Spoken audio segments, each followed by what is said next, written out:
On this episode of Who is Slymshady, Slymshady talks about his life, family, and growing up. We follow your favorite tall boyfriend as he reveals how his typical day begins at his home. Plus, we catch up with Regina, his personal assistant, as she shares her experience with working with Slymshady.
Gina.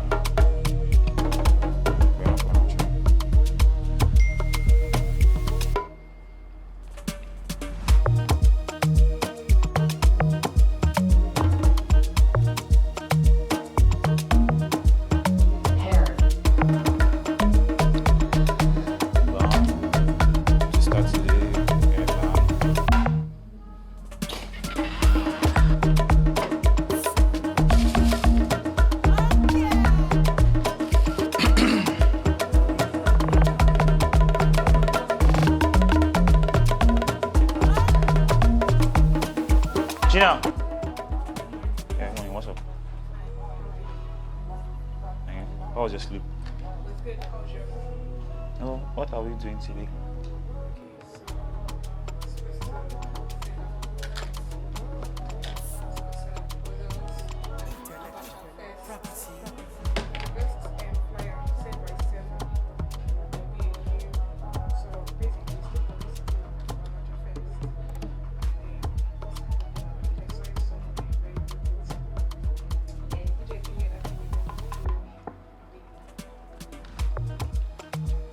Oh, Baron, I actually know we're going to buy after this night.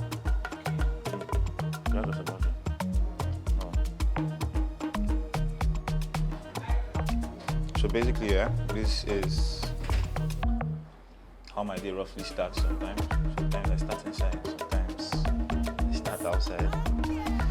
I jump on anything I can eat because I don't know when next I'm going to eat stuff.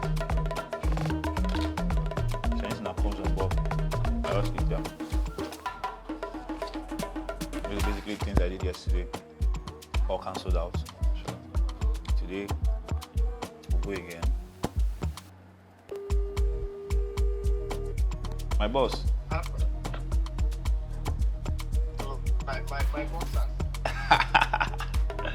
Don't play with me. Yeah, this thing you do for me, they too tight though, like very, very, very tight. That one.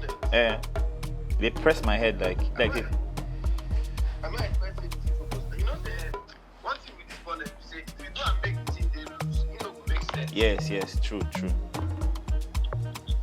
don't make it tight. Your country is too tight. How about these guys?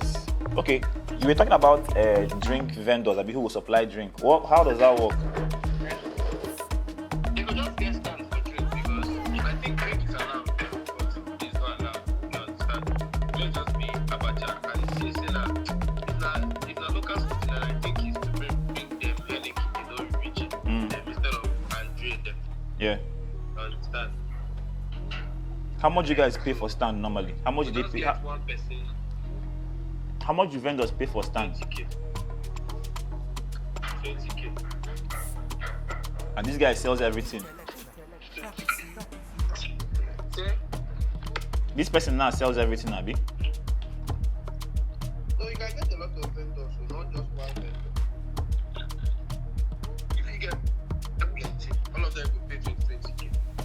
Like what I'm talking about is basically drink and water. Drink and Water. I actually wanted to sell water myself. Go on, sir. waiting you now. Just find or date people. You will go get water. Get water, then get since you're at Baja level, like I said, nobody sell the canteen and that. Yeah. What you gonna sell now? So yeah, I've got an event in 10 days time, trying to set up my sports in another city. So I'm opening up with a festival, So I've used that opportunity to develop a customer base, because just a few people know about the business, about my business over there. So technically what I'm trying to do now is to get everything in check, the stage, the lighting, the branding, and then the team, that will, get things done on that day. So it's basically going to be a whole lot of call day, and I'll be in the city by next week Tuesday, just to put 1 or 2, 3 things in order, because I wouldn't want on that day to be stressed as well as like that. So that's what I'm just going to get about. Already concluded with the stage, the lighting, so they will be there a day before, and then set up. The branding will conclude by next week. The sound is concluded. So basically the event is standard. It's not so much of stress to do. It's just come out, eat, network, and have fun. And then boom, we'll cook and serve you. That's basically what we're doing. So it's call day today. We're going to call everybody that is involved, whether you're supplying something or you're doing anything. I have to call my graphic designer now too, because if you don't call her most times, it's always a queue. I doubt if she has woken up by now.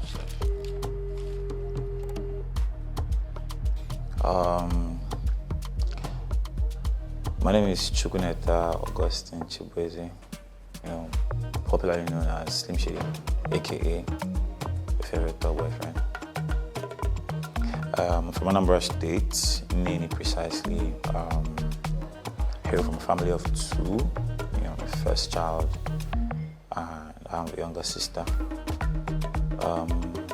Both my parents are late, and I lost my mom at a very, very, very, very tender age, and lost my dad too, years later.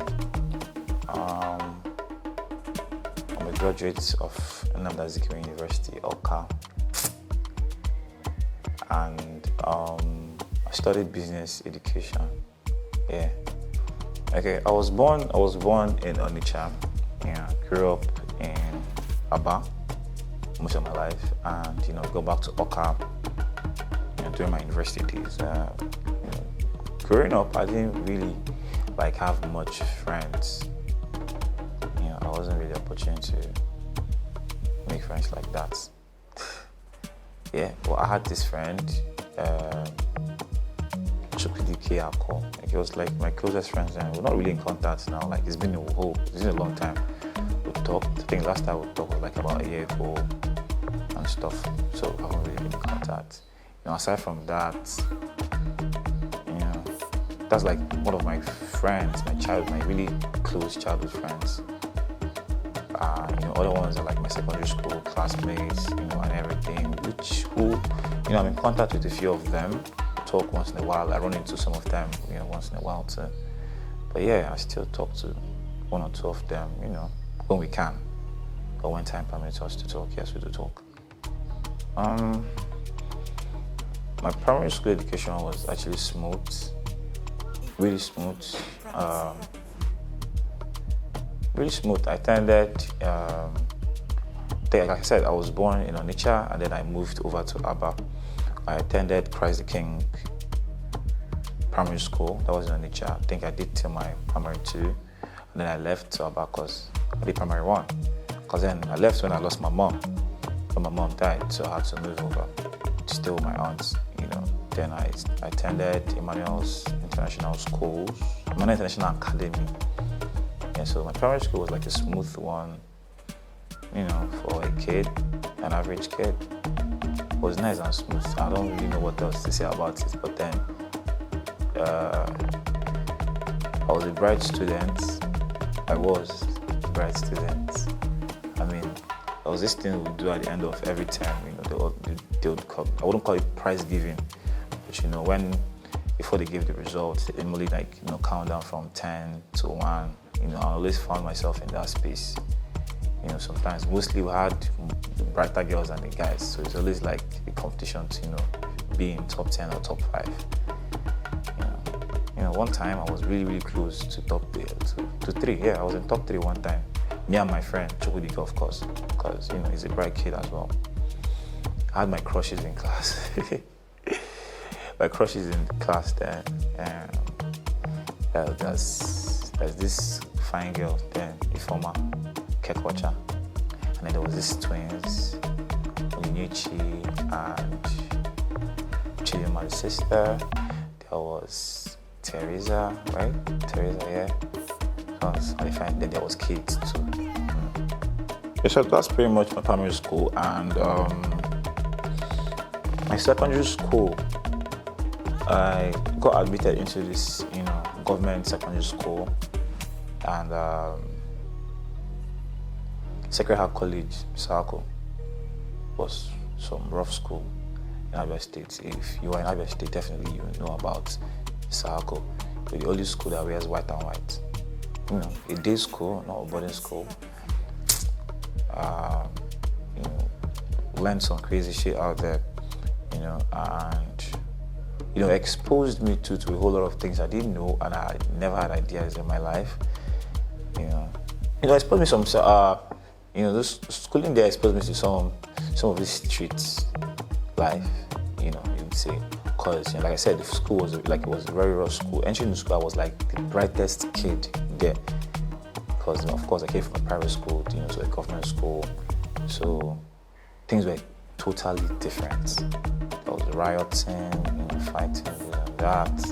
See how people would meet you and collect your, if you had this fresh uniform, like it's white and white, like I said, your shirt is like really fresh and nice.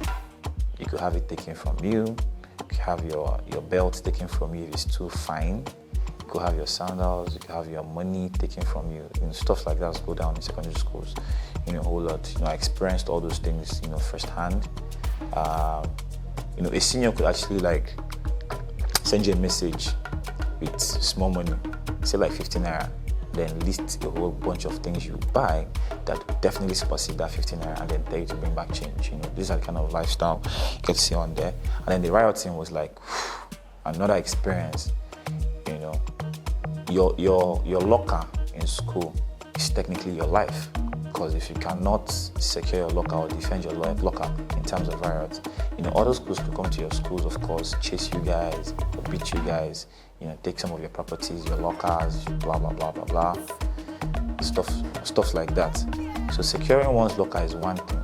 And then if they eventually steal your locker, you have to probably make up your mind. If you're from a rich home, you could get another one. Or you join in the riots and go and secure your own locker from another school. That was, all those kind of experience. It was all fun and games until I got struck with an axe, during a riot when I was trying to run and all that. I think I was in my GS3. That was the roughest. I mean, I was going to riots technically, but then I'll be at the back, part of people throwing stone and all that shit. It's very crazy because some schools actually had guns. Yeah, you hear gunshots. So it's a run for your life kind of scene. So I did that, my GS1, my GS2, and then GS3.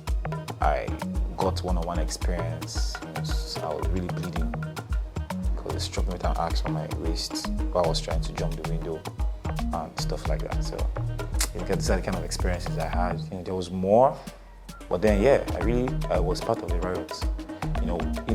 But the major reason why I was part of the riots was because I had to secure a locker for myself, because then I couldn't tell my aunt I needed a new locker. I mean, they already got one for me. They got another one for me after I lost the first one. But I couldn't share, so I had to, join in the process and secure a locker. So I think I did about 3 riots. Then I eventually got a locker for myself. Voila. And then everything's really got crazy, yeah. And when I was, taking off the school was when things really got really bad. School like that in United States, National High School got burnt, and then some students were burnt, in the fire and everything. And then because it was a boarding school, then they had to go back to go and burn another school. So many crazy things that happened about in government schools and all that. So I was changed to a private school. So that was how I began my life in Croft College, right? Croft International School, yeah. Croft Educational Center, FKEC.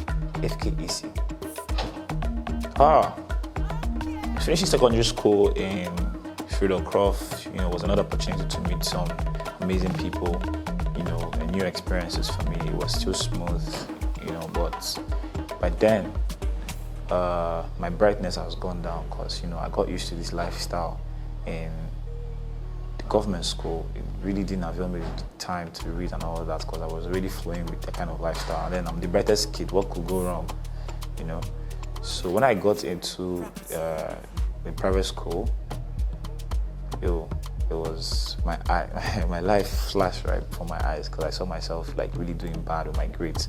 So I had to really struggle, to finish up, write my WAEC, and all that.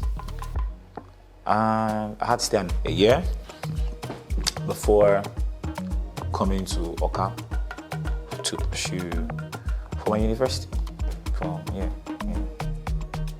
Like that. I stayed a year at home.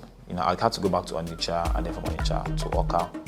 First, I tried out the diploma program, but after my first year, I couldn't keep up because there wasn't enough funds. There was no funds actually to actually pay my fees, accommodation, and blah blah blah. So I dropped it. I started doing some menial jobs around. It was another opportunity for me to meet new people, make new friends, and all that. I started doing some crazy menial jobs. I'd go around to sweep hostels that were just built, or actually help those guys that mix cement. I've forgotten what they call them. I do that like daily job. And the place I was staying there, was one hell of a place. So basically I took up all these jobs. I was selling pure water in the lodge I was staying, just to, at least, seafood to eat, and all that, while hoping for the best. Got much more exposed to more things, more people, and then, I had to go back to bring back my talents into the showcase, I was a lover of comedy. I used to be a lover of comedy. I tried out, comedy, but I wasn't so creative in it. I could make people laugh, actually, in gatherings and everything. But at the same time, it's a different ball game when you have to create your own materials on stage, and crack people up. I normally watch Basket Mouth, Uncle growing up, Clearly Drunk, and all that, and copy their jokes and then go make use of them. But when I came into university and met a couple of MCs and comedians, I realized it's a different ball game altogether. So I went back to my former talent, which was dance, and I started dancing. Because I'm a really shy kid, it wasn't so easy. I didn't even have a stage name after the first time I climbed up the stage to perform. But, I just wanted to do it because it was something I liked to do. Then, I had to figure out a way. I had to join a dance crew, but, no dance crew wanted to even take me. Yeah, it was that crazy. I was just watching from the sidelines, and, eventually, I talked to a friend, and they told me I figured I could actually do this thing on my own. After being motivated and all that, I figured I could do it on my own. So that was when I started. I had my first performance in Pioneer Hostel, somewhere down school, after music. Yeah. And I didn't even have a stage name. But then I know back then people used to call me Slim. Some people call me Slim, and then some people call me Mr. Shades, because I actually like wearing glasses a lot, back then. When I started my diploma program, I wear shades a lot. So while people were calling me Mr. Shades, and some other people were calling me Slymshady, Slim. So when I got there to perform that night and the MC asked me, oh, what's your name? What's your stage name? I actually said Austin Chiwezi. Crazy, yeah? But then he said, nah, say no sharp, that kind of thing. Say, okay, let's call you, since people call you this thing, why not Slymshady? Then I was like, yes, Eminem and Slymshady, because I loved Eminem too. Like, it doesn't matter, you can change the spelling or something, but, and then Slymshady is like an alter ego of another person, like the alter ego of Eminem. And then Slymshady actually stands for another thing generally, because I had to check it out. It is not the original form of what you're seeing, or you can't quite define it by just seeing it. That is what Slymshady means, actually. So I went on with it, and that is the evolvement of Slymshady. Started dancing, tried a couple of talent hunts, competitions. Took me like 2 years, 3 years, like consistently doing this thing, consistently trying out my hustle and hoping to get money. And then I started seeing small money here and there, 2K, 3K, saving up. Tried to write JAM one more time, to get admission. But JAM will do their own parts, school will do their own parts because they won't admit you and stuff. I had more friends, I was hanging out, squatting here and there, just trying to meet up. It was a crazy period, because there are times, like I'd be very, very dead broke. I couldn't even afford what to eat, But I didn't go out of my way to, not do crazy things. But I remember certain times I'll go out with my friends to eat, and I wait for them to finish eating. Then they sell a wrap of fufu like 15 naira. So when they use like 200 to eat, I just use the 15 naira to order extra fufu, and then they will bring extra soup for me. That's how I continually merge my way around. One of my first pays then was food, because then they normally do like lodge parties and everything. So if you call me to come and perform and dance in your lodge, the first thing I ask you, they share food, So when I come there, I definitely eat, and you guys will give me takeaway to go home with. These were my first pays and stuff like that. But I didn't really see that thing, because I was doing what I love to do, and I was eating at the time. So it was going well down till 2000, and I started having my breakthrough in 2012, because I went for Multinational Dance Oil that year. I went for Sprite Triple Slam that year, and I went for Amsterdam Motor Showtime that year. It was like a very good year for me, because, me and my friend, we teamed up as a group. I went for Sprite Triple Slam, so we came second runner up, and walked away with 500k cash. And I went for Amsterdam Motor Showtime. I won, and I went for Multinational Dance Oil. I was a finalist. Great year. And I started getting more visibility that year, and that was the same year I did my first show, Slymshady Invasion. It was really, really difficult to actually get a platform to perform around here. So it was out of the disappointment, of getting to go to from show to show, trying to beg people to perform, that I gave birth to Slymshady Invasion, because I was like, if they can't give me a platform to perform, then I built my own platform, and that was it. Slymshady Invasion wasn't originally planned as an event. It was supposed to be like a birthday party, because in the previous year I had my first birthday party ever in my lodge, and I had a great turnout of people, and people had a great time, with the DJ playing. The DJ playing was even my roommate then.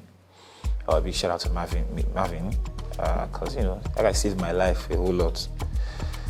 From allowing me to stay in his place, wear his clothes. I had couple of my friends that would donate shoe to me, Casey. Big shout out to all my friends then, Brainy, Boy V, Namdi, Enigma, all of them highly contributed to my life then, because I wouldn't know how I would have survived, food-wise and all that shit. So Limelight, 2012, 2011, 2012. 2011, I did most of the competition. 2012, I had my first show. So I wanted to do my birthday again in 2012, because all the success I recorded. So I had to look for a bigger venue. I didn't want to do it in my lodge anymore because everybody was asking me, how far, when your birthday, come make it again, blah, stuff like that. And I had to look for a venue. But I didn't do it on my said birthday. I did it on May 12th, 2012, right? Because it was exam period in April, so I had to shift it to May 12th when people were done with exams. And it was super crazy. Yes, I also, had one of my biggest, performed first time in one of the biggest platforms in my life. That was Star Trek. So I got opportunity to, meet a lot of celebrities, stars, good PR team, and all of that. And I was on stage for different cities. So it gave me an opportunity to learn. So while performing, I was also understudying how they were doing, their stuff, packaging the event, this, that. I was looking at all those stuff. So it gave me good insights about how to do my own events, because I did my events myself. So that's how Slymshady Innovation came about. And because, I was with these people for a long time, I had the opportunity of having, Olamide walk into my event, my very first event. Then, he didn't perform. They just, they were just basically walking, taking a trip, and then they stopped by during the event. And it was crazy. Whiteview Hotel was the venue, and it was filled up, literally. I'm not even capping right now. And in 2013, which is the following year, I finally got admission. I already had enough money now, going to Mozart Hall and coming back, I had money, winning 500K with my friend, I had my 250K cut, winning Amsterdam Water Show time, I had extra 100K, and so they gave me 100K plus a laptop plus a shopping voucher. I had to buy some things in Lagos, I bought my sound system, some small things, and then immediately I came back, I rented the place. Same year I met Oscar, who was my close ally and a great friend too.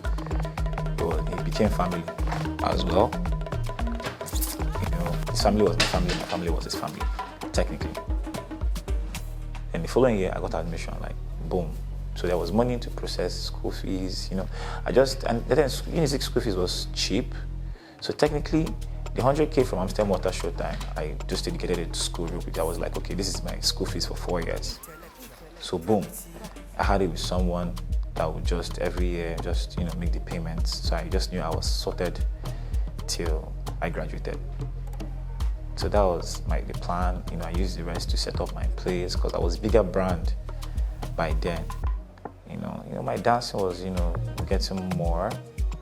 I kept on advancing in school, met a new set of people. School was really difficult because the only thing that was giving me money was dance. So having to go to school and go to shows, travel here and there. I was traveling literally every time. Sometimes I skipped classes. Sometimes I was in class. My first year in school, I had an issue with a lecturer, where a lecturer slapped me and then I slapped the lecturer back. I didn't know he was a lecturer actually. But it happened, but we got stuff sorted out later on because, I really hate being intimidated by people who feel like they have power and then they can do anything they want to do. I like to stand my grounds and everything. But in my defense, I didn't even know he was a lecturer. Because maybe if I had known he was a lecturer, I probably wouldn't slap back or I've done something else. But I didn't know. But just the thing came back, reflex action, I returned it. Boom. What you call bass, boos. A 400 level, I had an amazing result. 200 level, there was a big struggle.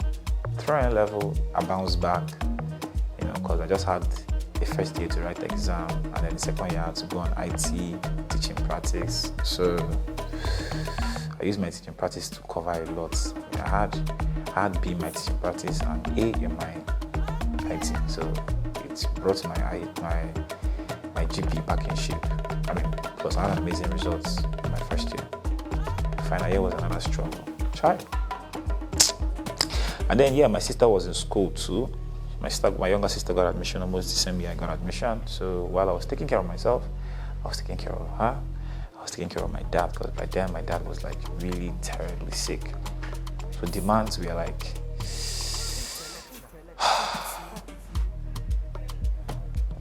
sometimes when people talk about depression, I don't even know if I know what depression looks like, but I know I've been through stuff, but I'm grateful in all my walks of life, because, I don't even know, I'm still alive, and if I'm alive, I know God has a reason for that. So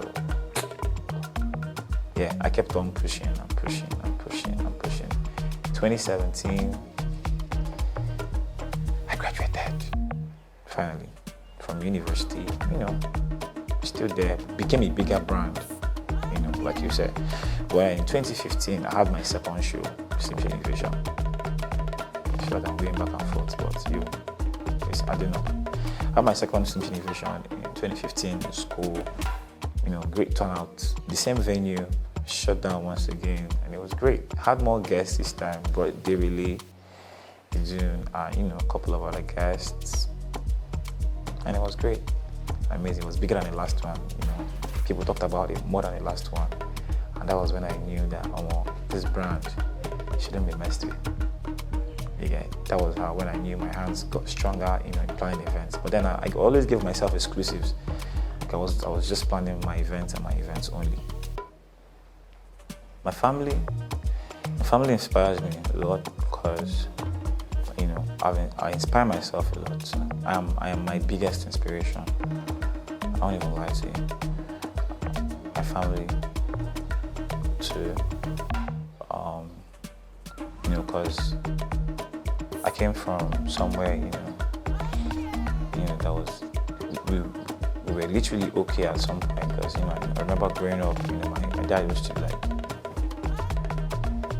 but at the time we lost to oil, so I wanted to give that back. I feel so, that I couldn't really, keep up to, my promise, but making myself better, and at least the people around me who are my new family is big enough. So I'll say people that inspire me is myself. I inspire myself a lot. I talk to myself. I have staff meetings with myself. I'm my own publicist, my own manager, my own PR, my own A&R, my own critic, everything. I'm my own motivator. Things I do but don't like doing. Okay. Things I do but don't like doing. Traveling. I have motion sickness, so literally all the time I travel, I'm sick. I throw up in cars, and then I use road a lot, and it's scary because things happening on Nigerian roads every now and then. It's really scary, but I gotta do it if I have to eat and all that. So traveling, I get sick all the time. I tried everything, to take the drugs, it doesn't work. So when I'm traveling, waterproof is my best friend, because I must drop, especially if the journey exceeds an hour. Definitely I'm going to be sick. Okay. The things I like but haven't been doing. I like vacations. I like to take time off. Go somewhere and just be there. Experience new things. I like adventures. I like exploring. But I haven't been getting that because time. I dream of making some sort of just doing some sort of crazy things. Exploring some new places and trying out some new things. Making a list and actually trying out everything on that list, which would be crazy. But time, I haven't had time to do any of that. But hopefully, I hope to have some vacation one day and cross a list of 10 or 20 and actually do all of them and be fulfilled. Yo, I am proud of my growth. Really, really proud of my growth. I'm not where I want to be, but I'm really proud of where I am right now, because it came from that boy that will perform for food, that he just wants to eat. to that boy that performs for, some good amount of money now, and even tell you that I'm booked, I'm sorry, I can't make it. To become a role model to so many people, to have people look up to you, to have people come to you for advice just when they want to do something similar to what you're doing, or even all that. To have people call you when they need something. Yeah, I'm proud of that. To be able to do some certain things I didn't even think I would do, considering where I was at the time, and doing them now seamlessly. I'm good and proud of myself. So my name is Regina Osnachi Ezenwa, and I am officially the PA to the Slymshady brand. Slymshady in person. Okay, so I just finished school, awaiting convocation and the rest of those stuff. I didn't want to be idle. I'm not an idle person naturally, so I figured that I better get doing something with my life before I'm done with school, get my ground and all. So yeah, Slymshady is a popular person already, so it was from contact, literally. I just had his contact, and first of all, I've had this contact like a very long time, but we don't talk. There is nothing really we had to discuss, so I figured I could actually bring value. I could actually, create an opportunity for myself through him, right? So I spoke with him, I talked to him, we had a long conversation for like we're talking literally like that period. We're talking, got talking, and then finally he was like, I should come around and let's see what's up. Let's see if this could work. And I came around and it worked. So I'm here, I'm working, and it's been fun. It's been fun working with Slim, because Slim is a workable person. He's someone you can work with. He's someone that you can literally sit down and talk with. Get wahala. Like literally, if you know Slim, you don't have problems. Yeah, so that's pretty much about it. I'm happy with my job. There's the stress part of it though. There's the part where it feels like you don't even know what you're doing, because it's a whole lot, but we are getting there. And then life normally not supposed to be easy. So like at some point you have to literally work to get things done. You won't sit around and expect things to be done now. You won't sit around. So someone has to do the job, and I'm doing that. That's about it anyways.